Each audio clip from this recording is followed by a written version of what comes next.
যারা অনেক অনেক দূরে থাকো, ডেলিভারি হবে না বলার পরেও কেন তোমরা বারবার রিকোয়েস্ট করতে থাকো যে হবে কিনা দেখো একটু। নমস্কার, আমি রুষা, গোকুলপুর কাটাগঞ্জ কাঁচরাপাড়া থেকে। আমি একটা ছোট্ট হোম বেকারি চালাই।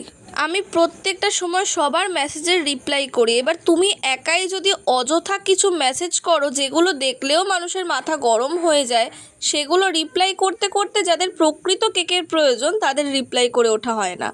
আমার বাড়ি তোমার বাড়ির থেকে এতটাই দূর যে ট্রেনে করে গেলেও আমার 2-3 ঘন্টা সময় নষ্ট হবে। এবার তুমি নিতে চাইছো একটা 150 টাকার কেক, কোনো দিনও কখনো কি পসিবল অত দূরে গিয়ে দিয়ে আসা? ইনস্টাগ্রাম যখন চালাচ্ছ তখন এইটুকু তো বোধ বুদ্ধি নিশ্চয়ই রয়েছে, নিশ্চয়ই তুমি একদম ছোট বাচ্চা নও।